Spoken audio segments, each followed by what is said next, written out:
Well, hello and welcome back to the Engage Your Passion podcast. We call it the EYP podcast. I am Tony. I'm Sarah. And together we are Tony and Sarah. So welcome back, everyone. It's been a crazy week here. Hurricane warnings and all that kind of stuff for our area. But it didn't. Depends on where you're at, I guess. Yeah. Didn't come here. So we're just happy to be able to keep going. So today we are talking and answering questions from our listeners. So we've had a number of questions from email and on the site, and we figured, hey, let's address some of them and give some people some resources and tips and stuff like that to follow. We picked out a few questions that not only have people recently reached out to us about, but we've typically gotten a lot of. Right. Yeah. Mm-hmm. So hopefully we can answer some questions. A lot of it is kind of just a little deeper dive into what our Access brand is. Right. So people are like, well, what do you do? And sometimes it's easier to answer your questions so we can get straight to it versus giving you the sales pitch. Yeah. So, can't believe I forgot. We have a great spotlight at EYP spotlight interview coming next week. Our spotlight guest next week is going to be David LaDuca. Yeah. David is a TV and film actor. He was the principal in a Disney-esque TV series called The Wannabes. Which was produced with a couple of friends of ours, and it was kind of cool. They got to go to Cannes. They were in the TV show. Got into 162 countries. They were really big in Australia. They were on Stars here, HBO. I think one of the things he also did, he did a docuseries where he got to play Hugh Hefner. Playboy himself. So he's going to be here next week, basically talking about his career. And I think one of the things we got a lot of questions about was, the importance of an agent. So obviously he has an agent and things of that nature.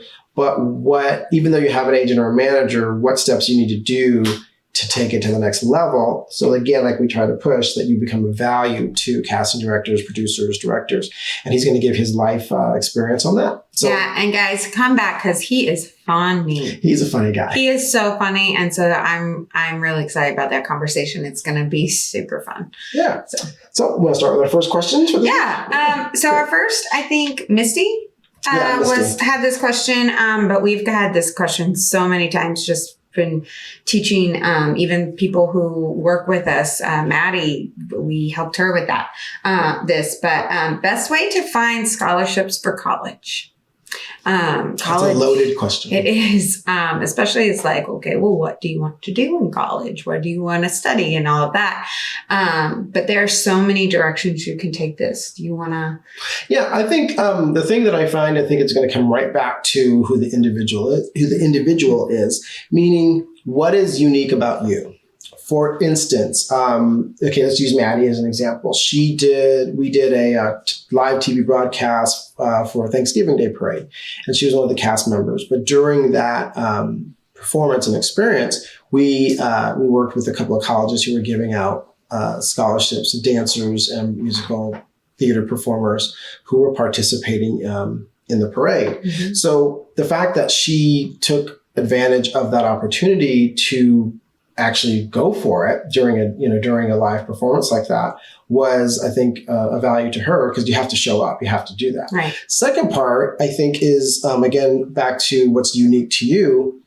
That is where you will find the diamonds in the rough. For instance, one of the people we worked with, I think I mentioned before, we were able to get her $5,000 for being left-handed. Now, obviously, left-handed, and Sarah is left-handed. She was waving at you. With my left hand. With her left hand. So, things of that nature. We actually got a long, tall Texan scholarship. I think it was like $8,000. You had to be 6'5", and born in Texas. And that was the preliminary requirements. And yes, grades and, community theater and all that, community service, is there as well. But I think finding what's unique to you and then looking up those resources. Yeah, you have to go especially, or, we're talking mostly about the arts and entertainment business. So yes, there are talent scholarships, but we all know there are thousands, millions of talented people, right? So if you're wanting to go the dance route or the singing route, there's so many you're going to be competing up against, where if you can really dive in and niche down what is great for you, even down to your heritage. Are you a Native American? Can you go back and track your heritage? Because there are scholarships for that, just on how you were born. So you can really dig deep into that. Yeah, I think the best, we have relationships with an organization called Scholly, where if you work with us, you get access to a full database, and it's a great program where you pretty much, fill out the application, what you're interested in, and then they match you to over 1 million scholarships. Well, they have over 1 million scholarships in their database, and then they match you to the best ones based on academics and stuff like that. And so we work with them, and that's scholly.com. We can put some of that stuff in the notes, but and that's one way. But I think the biggest one is, instead of reaching out for that, one vocal scholarship that 700,000 people are going for, that is good to do that. But what is unique to you? Also, remember that all these organizations, from colleges, junior colleges, universities, they're looking to push their agenda, which is, we have the most qualified students, the most qualified people, the most qualified enter the there. Sorry, whatever that is. Sorry, but come show them that you are the best at you being unique. Yeah, being unique to you. One of the things that we learned with scholarships, my mom was an Olympic athlete. And so the things that she learned with sponsors and, the coaches getting, endorsements and stuff like that, she passed on to all of us. So, not to go too deep into this, but between 3 generations, we have 10 of our family members who have had full ride scholarships to school. Myself, my sister, my niece, my daughter, not all talent related. She was a track runner, so some of them were track, some were academic. So just being able to say that 10 people out of our family within 3 generations getting full ride scholarships, it's a little bit more than just luck and being the best at it. It's how you present yourself. And so if you're looking for more information, obviously you can check us out. But hopefully that'll at least get you guys on the right track to get started. Yeah, just one more thing about that is, grades and how you do your high school. It is important, because like you said, it's more than luck. So you have to really if you want to go to college, you really have to know. That's what I'm finding out with my students is you kind of have to know in high school, and you have to be prepared, and you have to be diligent about finding all of that information out as you go through. Right. And I guess the last thing I would say is, you can't start early enough. Right. You just can't start early enough. Most of the people who come to us, it's, not that they're too late. It's just, you have to get so much done in very little time. Right. So when I say that, I'm talking, yes, 9th grade, some people as early as 8th grade, who are looking at least to find those unique opportunities for themselves, outside of just your typical, I have good grades and did a lot of community stuff. Because these days everyone knows that, and then that just kind of levels the playing field. What makes you special, and find that out. Yep. Okay, so this is from Sephora. Best way, I like that name. She's asking the best way to take headshots. And then the other one was, does she need a professional? So you want to take that one, or?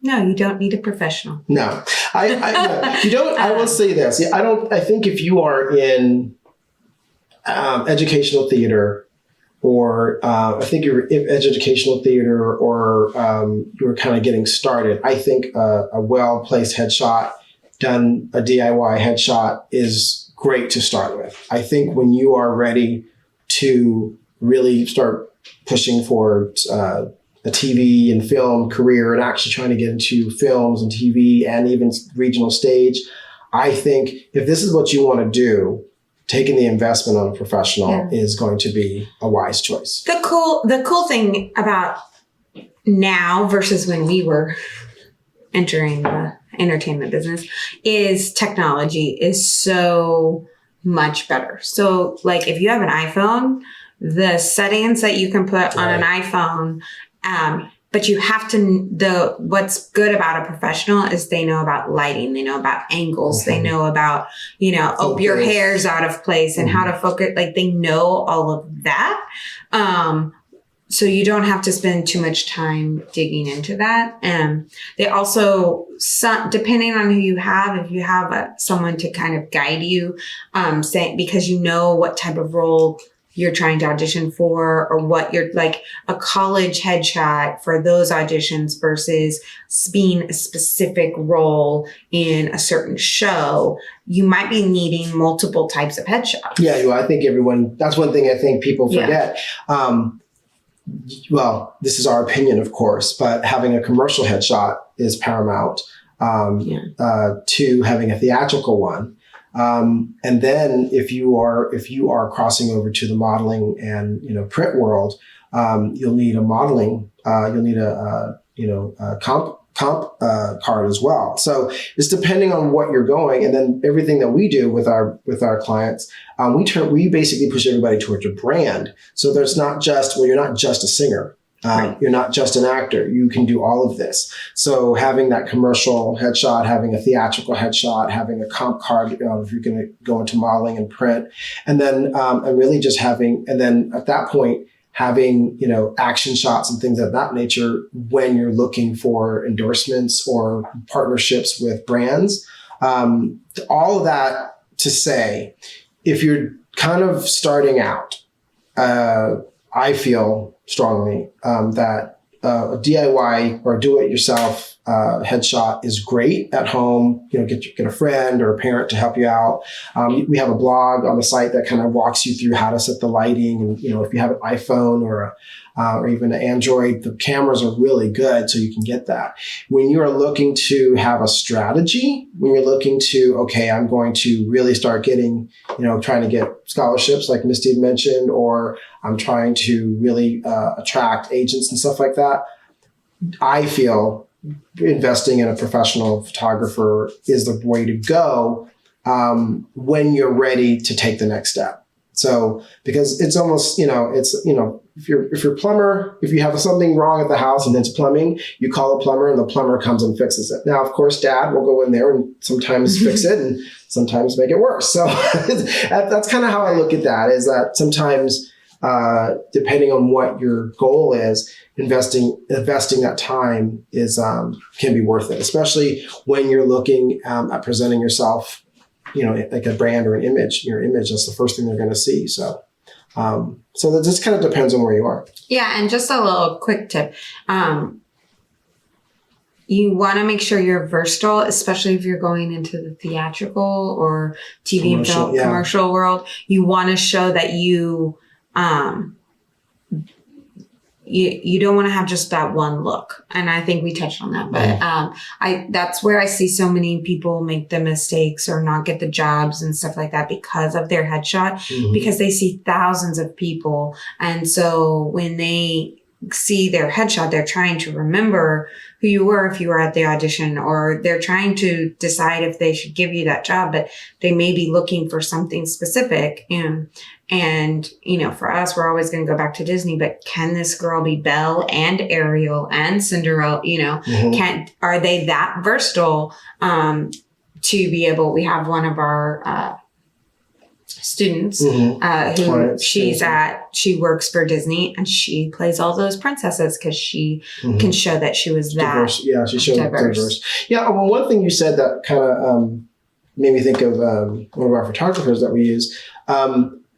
These casting directors are looking at hundreds, if not thousands, of people to push a role. Right now, in fact, there's a big thing going on in Hollywood. There's a big movie being cast. One of the friends told me, and I mean, they're opening casting to everything around the world. I think there's already 10 to 15,000 people who've already applied online. It's like, wow, how do I stand out? One of the things that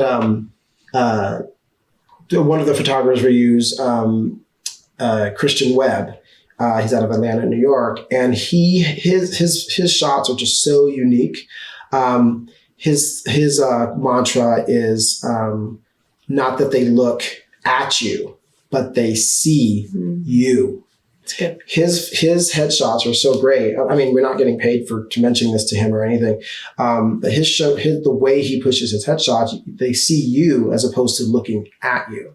And it makes it, and we have another Lily Kay. She's out of LA, and she does a lot of headshots for the kids on ABC and stuff like TV shows.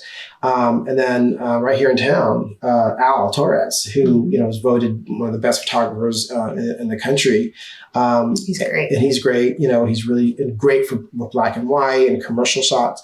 And there's tons of people out there. But one of the things because we actually have a photo shoot sometimes, depending on the city, New Orleans, Houston, LA, where we'll get these, high-end photographers, and we'll get, 20 to 30, maybe even 50 people sign up, and then they'll give us a discount rate. So, instead of spending, $1,400 with one of our photographers, you can maybe come in with, $500 to $600 because they're shooting so many. Yeah. We do offer that stuff throughout the year. We kind of have laid off because of what's been going on with COVID and whatnot. But we offer a lot of that to our branding clients or our branding groups. We do some of that. But definitely stay tuned. We'll continue to talk and make sure you guys know about that stuff when we're going to offer it. The next question is, I think it's from Ainsley. Or Ainsley. Okay. Sorry if we killed your name. Sorry. Is how do I build my resume? This is my favorite question. Yeah. Okay, I'm going to let you I'll let you start. Well, it's my favorite question because I don't know, it happened naturally for me as I was growing, because I was just kind of presented these opportunities, and now we're trying to do that for aspiring artists and stuff like that. But that's what our experience side is. But you have to get out there. You have to do. You can't just go take dance class. You have to build, or you can't just go, take acting class or vocal lessons and then go to an audition. People want to see that you have some sort of experience. I compare it to like credit. Okay. People are like, well, how do I get credit? I don't have any credit, and it's like, it's that same thing. Like, how do you build credit if you don't have anything or don't have any debt? I saw a great quote that was like, your credit score doesn't matter unless it's only how much you've paid off your debt, which is why college kids are given credit cards. Right. Yeah. Anyway, so you have to find certain performance opportunities and you kind of have to dig. Luckily, we're trying to provide that. But how would you say you build? I think the key word, not to sound cheesy, but is to engage with your passion. Yeah, well, passion. But I think to engage with your community. Yeah. That is something we suggest. It's low cost. It's more sweat equity than money equity. Let's just say, okay, you mentioned dancing. So if you're at a dance studio, a lot of those studios, they go out and do, and this is pre-COVID, of course, but they'd go out and do, maybe shows at the mall or at the, at the shopping center or something like that. Write those down, especially if you're younger. Usually when you're getting to the college age, you really want to kind of keep everything in high school. But if you're in high school, write all that stuff down. If you're in elementary school, go for it. If you're touring, you're really going to kind of stick to your professional stuff. But if you're school aged, meaning elementary or high school or even college, and you're still in that training time, engage with your community. Participate in those dance performances at the mall or at the shopping center. If you're in a choir and they're doing something for the old folks' homes or something like that, participate and write those down. That's going to get you experience. Write them down, write the competitions down. Show that you got noticed, even if you didn't win first. Show that you participated and you did those things. I think one of the things I would say to find those diamonds in the rough is to, I'm going to say, reach out to your local Chamber of Commerce. They're always having events. They're always going to be looking for entertainment or people to speak and talk at their events. They're trying to build a local business community, and by having engagement, singers, dancers, actors, jugglers, whatever, even models at these events, checking with your local Chamber of Commerce is one thing that most people don't even think about. So we're giving you that one for free. Check out your local Chamber of Commerce. I mean, obviously right now with COVID going on, it's going to be, less and far between, but a lot of people on our agency side, we're doing a lot of virtual summits and things of that nature, and people coming on to talk and perform and stuff like that. Those are ways to build your resume, I guess, as a school-age person. As a professional or a pre-professional, trying to build your resume during COVID, the best thing we are helping with our clients is to create content. Create your own content, just like we're creating, this podcast. We have one of our clients doing a podcast as well. We have another one. He's doing a game show in the evening. We have another one. He's a youth pastor. So on Wednesday nights, he's holding a fun, a virtual church night. So we feel as an entertainer, engage with your community and provide content during the COVID time. I mean, some people that we've worked with, I've seen them on TikTok doing, duet challenges or singing and showing off their stuff. And we're entertainers. Entertain. Even just your daily life is content. I know it may be boring to you. Or maybe take it for granted. I tend to, I'll share my workouts. I'm like, I do this every day. It's so boring. And then I'll say that on my stories and I'll get a message that says, no, please don't stop sharing this. It's inspiring to me. It keeps me motivated. Mm-hmm. So you don't know what you're doing until, you reach out and then ask people who do follow you. Like if you're not sure what you're good at or what you can provide, ask the people closest to you. You'll be surprised what people come to you for, and you provide content around that. Yeah, like for even like David LaDuca, our Spotlight, he has been doing holiday concerts, and it was so interesting. He was talking to him today when we were booking. He was doing holiday concerts. He did one for Mother's Day, Father's Day, 4th of July. He's coming up with one in October. I'm sure he'll tell you next week. But he was approached by a corporation in Portland who saw his presentation and said, "Oh my gosh, we're trying to do something virtually for our clients, and this would be great." Boom, he got picked up and got a gig. So that's building a resume and his pocketbook. So that's what we suggest. How to build your resume, engage your community. Engage. And if you are, just a few more notes on that before we move on. If you are college age, your local theater usually is looking to hire, or they either have an adult side of their community theater, like it's not just little kids. Usually they do have an older version, or they're looking at bringing in some older people that are talented.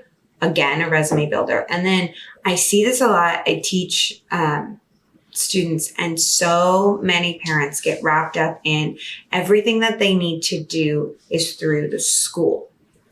No.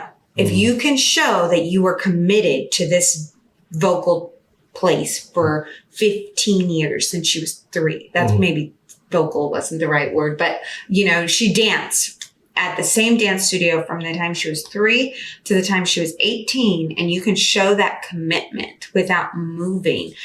That wasn't through school, and you can show the opportunities that studio gave her, or you can show your commitment through those things, or you can show outside of the school. Yes, school stuff is important, but it's not always the end all be all. It's like Tony said, it's writing everything that you're doing down and compiling a list of all of it and then organizing it.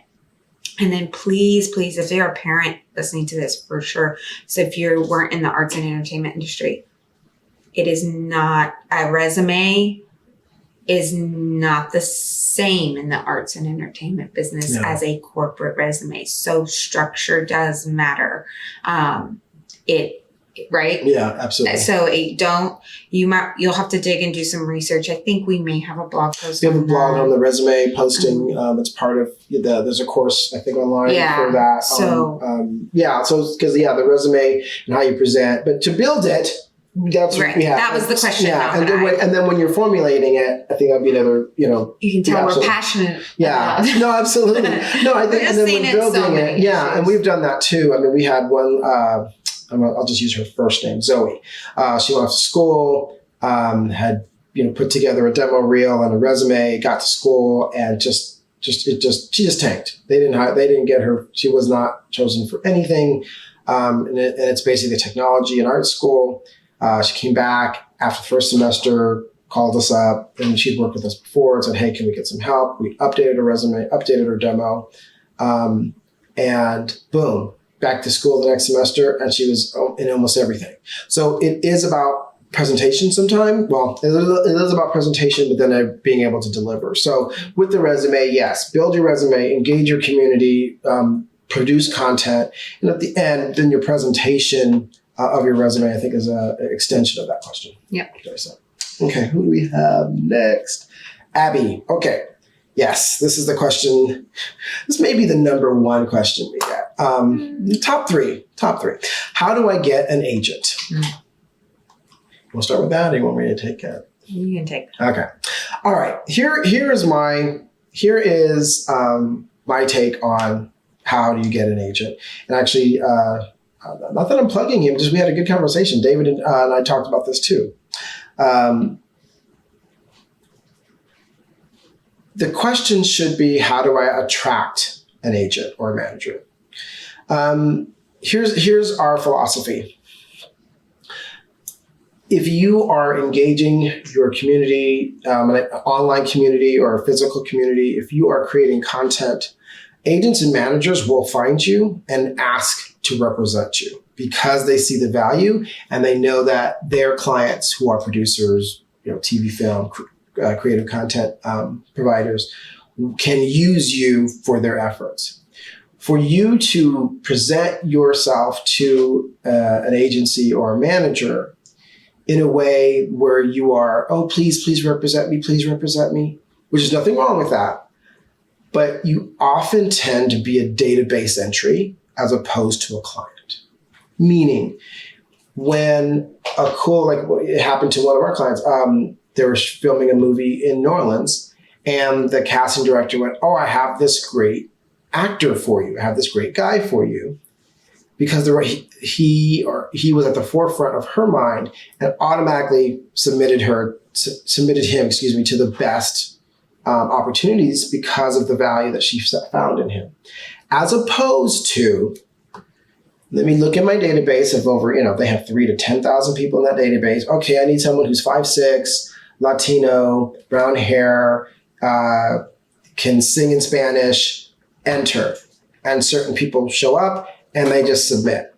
So it's always better to be a client, meaning someone who's going to be basically actively looking out for your best interest rather than being a database entry. And that's why that question I always kind of reflect it and go, if you have to ask that question, you're not doing the things to attract an agent. Because if you're doing the right things to attract an agent, believe me, talent, they're looking for you. They will find you. So it may not be the answer you were looking for. It may not be the answer most people expect. And people may disagree with us.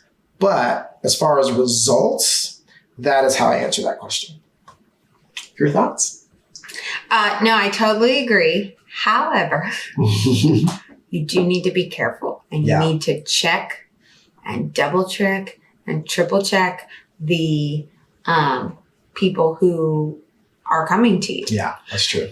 If they're asking you to come to this cattle call and pay money, wouldn't you be skeptical? Because I think even AJ, right, has had that happen to him. Yeah, AJ's our engineer. Yes. So he's nodding. Yeah. Yes. Okay, yeah, so he's nodding. So I guess I see the gray area in that. I didn't say it was wrong. I'm just saying I get you. You know, he thought he wanted to go one direction and then he went, paid. It was a scam. So you have to, right? Yeah. So, and I've heard that story over and over and over again. And then even Bettina, her daughter Braylon, who's done some of our stuff. Yeah, Bettina's our operations manager. She would tell me all the time. She would be the one as the momager who would have to call and say, okay, what are we doing? And then they wanted you to pay to go on this cruise and, do all meet the talent. I will say this. I mean, there are a lot of crooks out there. And my only pushback on what you're saying, because I agree with you completely, is there is a difference. Oh, no, there's a difference between paying to play and paying for training. No, I completely agree with that because our experiences are both. Yeah. And they're resume builders and they're legit and they're, our Broadway one, you're standing on a Broadway stage with a Broadway celebrity and you're performing with them. I'm banging on the table again. Sorry, AJ. But it's, you just have to be careful because there is a difference, but we are also not going, okay, well, now we're going to be your agent. Right. No, I would say this to get back to Abby's question. How do you get an agent?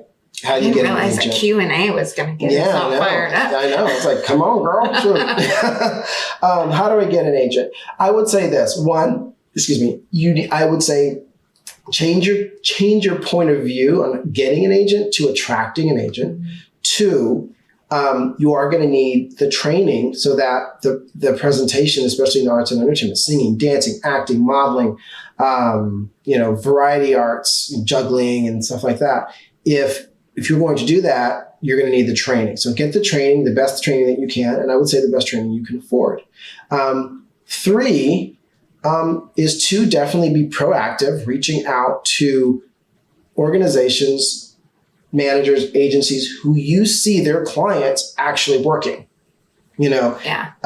actually working and consistently working, and reach out to them. And then 4, I would say, do your research. Here's the good news and the bad news of it. Do your research. Check the Better Business Bureau, the BBB. Check them because the worst will show up. Yes. The best will show up. Those people in the middle, they don't upset people enough for them to write it, but at the same time, they were good enough to pay that money and it wasn't that big of a deal. So the people in the middle are going to be harder to find. But the better ones, word of mouth is great. Do your research. And I feel they need to have proof in the pudding, digital proof. My client was on this soap opera. My client was in this TV commercial. Because people write all kinds of stuff these days, So you definitely want to do that. Real quick, before we move on to the next question, I want to piggyback off of this. You were just talking, and so many people don't know the difference between an agent and a manager. Can you speak into that real quick? Okay. Yeah. So an agent is more of a representative of your, and how we say it, of your brand. So let's just say we have Sarah Nave here, the beautiful Sarah Nave Smith. And Sarah Nave Smith. I claim her. Sarah Nave Smith here, and she's looking, and she has an agent. That agent is going to find casting directors, producers, things of that nature, projects that Sarah Nave Smith will be excellent for and would be a good match. They are a representation, and they're going to represent you to the decision maker, producer, or casting director. Your manager will also do that, but your manager is there to help cultivate and strategize with your career. So an agent will present you with an opportunity. A manager will consult you on if you should take it. A manager should be someone you trust, should be someone you feel has your best interest, because they are going to get anywhere, depending on your manager, they're going to get anywhere between 10, 30% of your income. And their job is to look out for you as an artist or a brand. Whereas an agency is basically looking at you to basically book you, and that your manager would help you then decide, is this the right strategy for us? So that's the difference. An agent's going to bring you everything. A manager's going to try and consult, not try, but will consult you on what's best for your brand. That's why the Kardashians have their mom manage them. Yeah, exactly. Because, well, and I don't know if you watched it. I don't. Well, I did. But guilty pleasures. But that's why they do, because she, for the most part, depending on if she's playing favorites, is looking out for their best interests. And we tend to tell most of our clients, depending on your age, that momager is gonna. Momager or dadager is the best one until our rule of thumb, until you're making at least $10,000 of income a year off of your part-time gig. A momager and dadager are the best way to go. In most cases. In most cases. There are the few where you might not. In most cases. I'm going to move to the next one. Okay. All right. How do I get my equity and SAG card from Ashley? So it goes back to those resume builders, right? Yeah, I think the resume builder, and this one's rough, but a lot of patience and a lot of auditions. Mm-hmm. Equity, if you guys don't know, it's the Equity Union for live stage performance. So all the performers on Broadway, some casinos, some theme parks, and some cruise lines are all equity performers, where SAG and AFTA is more TV and film. They all require points. So they all require you having enough experience, basically proving that you have enough experience to be considered for their union. Meaning, yeah. So with that, you have to audition and get booked. That is the key. And you have to be patient. If you go back, if you haven't already listened to our interview with Matt Doyle, right? He was sitting on the McDonald's bench because he was not allowed to use that restroom because he was not equity at that time. He was a cattle call. It was a cattle call audition, and you have to kind of suffer through that. Then he got in and he got booked. He went through all the calls. They called him on his last call six times. And then they had to start paying you. And he was able to be booked. So it is lots of patience. And I think also showing up. That's one of the things I when Matt was talking about it, they called him back 2 times, 3 times, 4 times, 5 times. And then in some cases, not saying that Matt's not amazingly talented, but some people didn't show up. So they'll never know. They'll never know, because he did show up, and that's why he was original cast member for Spring Awakening on Broadway. So with that, 3 things, I guess, with that. There is some strategy that we don't really have time to go into right now, but if you're looking to that, we have a number of our people who do have their equity card, and it wasn't sitting on benches in New York. There's a way to do it, and I think we'll save that for next time. There's a true strategy that we help our clients with getting those equity cards. And then with the SAG, we have a relationship with some of the studios or some of the production companies, and they are doing SAG projects, and we basically have a relationship to know where to send people and things of that nature. So I would say the 3 things: 1, patience; 2, show up; 3, network. It's going to be who you know that's going to help you get into those positions, and including your agents and your managers. Yeah. Probably this goes right into the next question. I think that's Rudy. Mm-hmm. How do I find out about auditions? So if this is something you're ready to do, is like get your SAG and equity card, you need to find those auditions. How do you go about doing that? Yeah, that one is online, and I think we use a lot of different ones. There's Backstage that has a lot of great stuff. I think there's Model Inc. is another one, and then there's the big ones out of LA. So I guess with those, it's really some databases, but those, and most of the time, you're going to have to pay to get that resource. So please know, I guess, when you start, and we can basically put a bunch of links that, the people that we use and when we present people. But the big one is if you're looking for free resources, look at your community theaters, look at your regional theaters, and look at your local and regional classifieds. They're always posting there. If you're ready to pay for these opportunities, there are some casting sites online. There's tons of them. There's a couple that we recommend to our clients, and we can basically post that on the notes as well. Yeah, and just to be transparent about that is, well, not about that, about auditions. You might need to be willing to travel. You do. Reason I said about that is the investment part. Sometimes your local people are looking at bringing people in. So you might need to be willing to go on a tour or travel outside of your local area, because I know there's certain organizations, they want to bring those people in.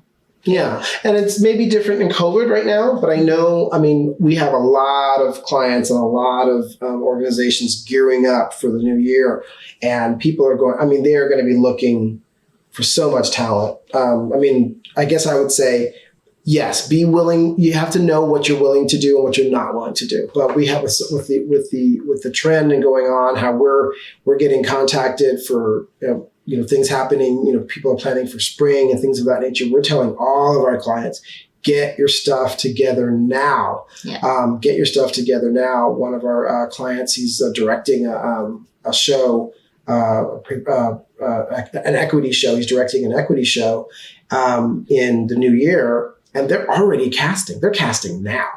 So people figured out how to shoot. I've seen even TV shows are showing how they're the Quibi people. Yeah, the Quibi. It's like really close set. You have to quarantine, but you get tested. But they're shooting so they can start creating content. Because I know we've run out of shows to watch. So it really needs to happen real soon. Yeah, and the people who are producing stuff for Quibi, they're shooting and they're casting already. Yeah. So I guess what I would say with that. I think I mentioned it, how to find auditions. Look locally first, community theaters, regional theaters, your local classifieds are a good place. If you're ready to pay, places like Backstage, and we'll probably push that one. That's the one that we use a lot. There's a lot of them out in LA that you can do it as well. The Actors Equity and the SAG-AFTRA websites are places you can go as well to find jobs and auditions. And as Sarah said, what are you willing to do? Are you willing to fly to Atlanta for 2 weeks and shoot if they call you? Mm-hmm. Are you ready to do that with Quibi, or for a Quibi production, or for something like that that's going on? That's just something we know that's going on. My question is, because if you tell them and you audition, you get down to it and you say, no, they will remember. They will remember and most likely not reach out to you ever again. So, and just a tidbit. So we're actually almost out of time. We are. We got 2. Can we make it happen? We're very long-winded. How are we doing? Okay. Oh no. Okay. We gotta hurry. All right. Best places to train for voice, acting, and dance. And is it realistic to have a career in the arts after COVID? Go ahead. You start. Oh man. Best places to train is same thing as auditions. You have to search, look, but same thing as like finding the agent is look for proof. Like, and then kind of having an image of what you want to sound like, what you want to act like, what you want to dance like. And are these places, are these teachers providing, not providing. Oh, sorry. I can't think of it, and we're running out of time, so maybe I'll just keep going. Providing, or their outcomes of their dancers. Producing. Yeah. And it was a P word. Are they producing the kind of what you're looking for? Yeah. What you're looking for. I think that's really good. And look for the teachers, because the teachers don't always that are producing that type of dancer, that type of vocalist. They don't always own the organization. Right. Yeah, it's not necessarily the owner. I would say my take on that with finding the right people. In fact, we've had this question a lot. So we are reaching out to a lot of the people that we know across the country and creating a database of I won't say certified, but proven, hey, these organizations, these studios, these training courses, these studios, these colleges are producing the results that we would say that we would want our clients to have. But I think in the long run, here's the things I would tell parents and students looking for that training. One, these days people talk, so look for the digital proof. Were these instructors, did they actually do it? There's a lot of people who go, there's nothing wrong with it, but they go to college and they get that instruction and then they come and teach, versus someone who went and did 2 tours, 2 Broadway tours, and they came back and teach. What is your goal? Are you looking for that experience from someone who's actually done it, or are you looking for the academia aspect so that you can go teach? The outcome can be different, but the experience is definitely depending on your perspective. So I would say digital proof. In other words, hey, I did a Broadway tour. Oh, can I see pictures? Hey, can I see you online? Hey, can I do that? Because people talk, and there are scammers out there. And some person may have, done one show, one soap opera 15 years ago. Versus someone who's coming out of, a graduate of school. I think one of the big things is, do they have the digital proof? And then when you take the class, usually most of these are offer free classes. Do you feel like are you building your brand? Are you building your skills? Is it something that you feel you're actually, getting something out of? And if it is, I'd say jump in 150%. But that one is hard because, unfortunately, not everybody has your best interest in mind. And that's just part of the industry. So doing your research is going to be having those conversations. Yeah, having those conversations. Let's end it. What's your opinion, Mr. Tony? Do you think it's realistic to have a career in the arts? I do. I absolutely do. I think the fact that COVID, has happened, obviously shook up the entire industry, but there are so many people pivoting and some people are even digging in and having to come up with creative new ways. We know right now with the casting opportunities that are coming right now, and they're starting really early because everybody's, not everybody's familiar with the online and stuff like that. One of our clients back, I'm almost going to plug him because he has a great service, Audition Magic. He was doing online auditions for TV and film and theater, 5 years ago, before COVID, and his business is is picking up. So if you're looking for a service to kind of provide those online services, check out auditionmagic.com. It's one of our past clients, and so I say there's so much happening coming up. We're getting calls from people having to do self tapes because people are casting. I think the fact that the industry has been down, it is going to surge in the beginning of 2021. And you can, mark my words here. I think the first 6 months of 2021 is going to surge, and it'll probably get back to normal second half of 2021. But I think there's going to be a resurgence of people. I mean, people are tired of sitting at their homes. They're going to come out for anything.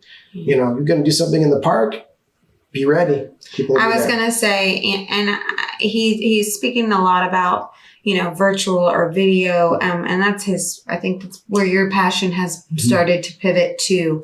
I still love live entertainment and don't, just based on our research, it is coming back. It will come back. They want to make sure everybody's safe, and right. and that is what is taking the time. And they want to make sure everybody is. And honestly, a lot of it is not about keeping the people on stage safe. I think they figured out how to do that. Right. It's the people in the audience, how to keep them safe to be able to enjoy it. And I think we're coming up with awesome creative ways. That's why the entertainment business is so beautiful, because we can be creative and, it may take us a minute, but we'll get there. Yeah, so it definitely is.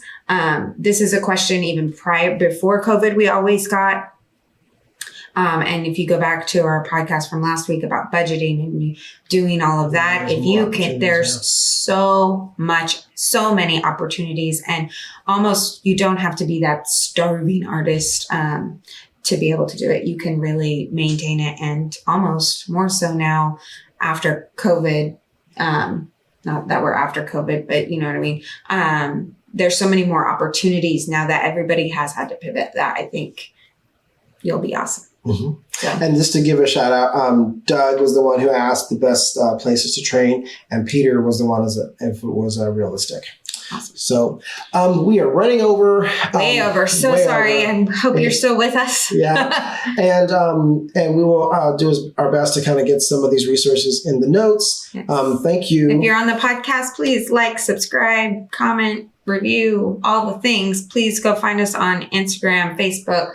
I'm not sure. Twitter, all the things. Yeah, adamsdavy.com. adamsdavy.com. Adams Davy Access on social media. And we are Tony. And I'm Sarah. And together we are Tony and Sarah. You guys have a good one. Bye.